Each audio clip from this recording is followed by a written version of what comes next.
Com os carros e jardineiras que eram compradas, os cocheiros e carroceiros passaram a ter a concorrência dos chofés dos carros de aluguel. Incrível o empreendimento dos nossos primeiros habitantes, pois no início dos anos do século XX, o povoado já tinha agência do correio. Vale lembrar que a agência tinha a cooperação dos carroceiros da usina, que logo pela manhã estavam a postos para receberem os tradicionais malotes transportados pelas jardineiras da aviação Cosmópolis. Belos tempos das cartas chegando com lembranças e lágrimas de saudades dos entes tão distantes. Com a saída do trem, restava a utilização dos ônibus, as velhas jardineiras, lutando bravamente para vencer as péssimas estradas de rodagem de então. Ficar na estrada era rotina daqueles que nelas trafegavam. Diante das dificuldades de locomoção, já não era a mesma aproximação daqueles povos vizinhos. Diminuiu e muito o contato dos habitantes daquelas pequenas cidades. Comércio e serviços foram extremamente prejudicados. Nos últimos anos da década de 50, nosso ginásio estadual foi criado e reiniciava seu intercâmbio dos nossos jovens com os das cidades de Paulínia, Artur Nogueira e do distrito de Engenheiro Coelho. Então, os ônibus chegavam cheios de jovens estudantes que se juntavam aos nossos. As jardineiras do Alto Viação passaram a ser substituídas pelos modernos ônibus e a população ia se esquecendo das velhas Marias Fumaças com suas fagulhas. Mas as damas e os cavaleiros que usavam capas de chuvas e galochas para protegerem seus sapatos de verniz e bicos finos, tinham que usar necessariamente seus guarda-pós. Ficar retido nas estradas lamacentes era rotina, enquanto que as viagens até Campinas levavam mais de 2 horas.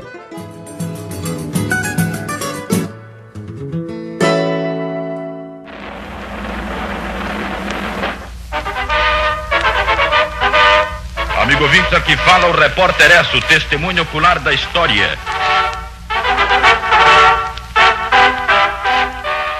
Nós somos as cantoras do rádio, levamos a vida a cantar.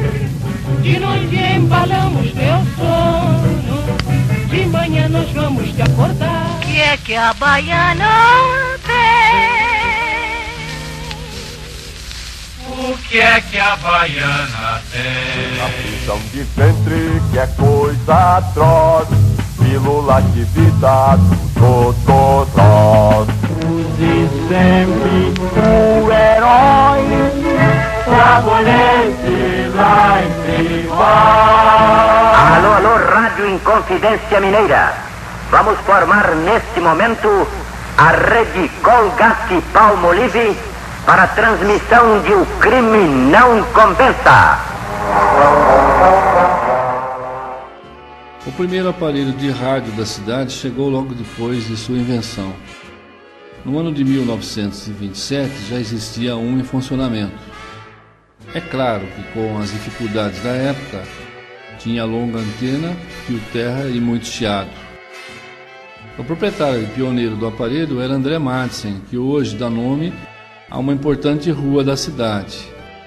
De frente à sua casa, de ambos os lados do hall da entrada, existiam cômodos de formas cilíndricas e um telhado com desenho muito especial, sendo todo envidraçado, e ali instalou um alto-falante, e assim as pessoas da cidade, tão ansiosas por novidade, passaram a ouvir esse tão importante órgão de comunicação. Imaginem a alegria dessa gente com essa fantástica inovação.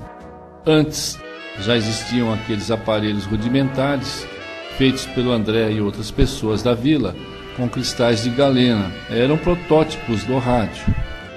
Os novos aparelhos já podiam ser ligados em eletricidade, embora essa chegasse apenas na parte da tarde, quase noite. A energia vinha da usina de Carioba através da companhia de tração Luz e Força de Campinas, e era nessas noitinhas mesmo, bem perto da estação de trem, que as pessoas se aglomeravam para ouvir as vozes, qual taquara rachada, dos locutores esportivos que passavam a ser conhecidos e as músicas radiofônicas dos cantores e cantoras do rádio. Com o rádio vinham as imitações, a novidade e a criatividade. As emissoras de rádio tiveram seu auge nos anos 40 e 50, um pouco antes da televisão. E os aparelhos se espalharam por todo o município, sítios, fazendas e colônias. Aonde não chegava a eletricidade, os rádios eram dotados de baterias e eram enormes, chamadas pilhas, maiores que os próprios aparelhos de rádio. E a alegria chegava até os pontos mais longínquos: Carandina, Saltinho, Granja, Carrapicho e Itapavuçu.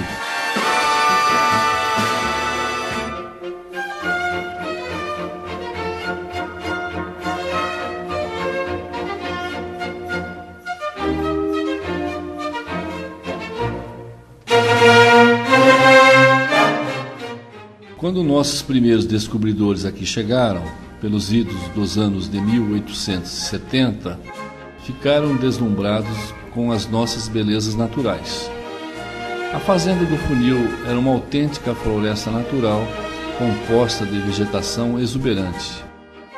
Caminhando pelas trilhas e picadas, foram descobrindo, além das matas, rios límpidos e caudalosos. Para habitar essas terras, a dificuldade estava evidente na falta de transportes.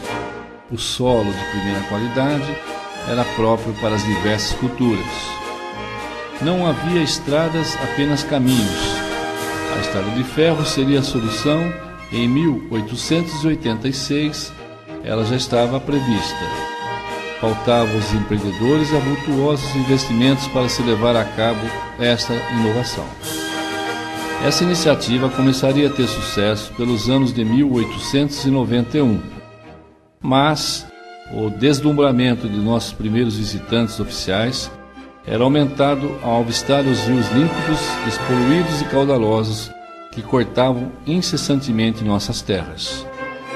O Jaguari, inexplorado durante muito tempo, satisfez a ânsia de nossos pescadores, alimentando muita gente com seus enormes peixes alçados pelas varas de pescar.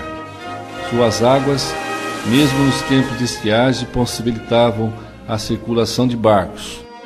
Como não havia pontes, balsas ligavam nosso povoado. A história nos mostra a existência de balsas, ligando-nos ao município de Limeira, nas proximidades da usina Ester, e como Jimirim, nas proximidades do bairro de Itapavuçu.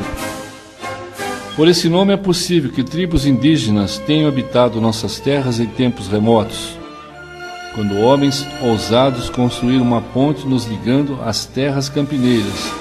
Os primeiros carros e jardineiras puderam nela trafegar, embora exigisse perícia dos motoristas e reza dos passageiros. Foram inúmeros os acidentes que nela ocorreram. O rio não menos importante, Pirapitingui, também era navegável, deixando enormes mangues nos tempos de cheios. Notícias e fotografias de 1936 descrevem a reconstrução de sua ponte por uma moderna feita com madeiras de lei. Era o progresso do mundo motorizado. O empreendimento de pessoas ousadas criou a represa do Pirapitingui, de onde vem a maior parte da água que serve ao nosso mundo urbano. De certa forma, dá para perceber que nossos primeiros habitantes fixos escolheram um vale para estabelecer o povoado, que logo passou a vila e em 1906 tornou-se distrito campinense. Do outro lado, próximo da cidade, fluía com suas águas o também límpido Ribeirão Três Barras. Nós sempre o conhecemos por Baguá. Nos mangues e brejos, os cidadãos pescavam belos bagres. A represa era a praia de nossa juventude e de nossa gente. Barcos, caiaques, botes, pesqueiros faziam a alegria de todos, ainda longe das piscinas, nas casas e nos clubes.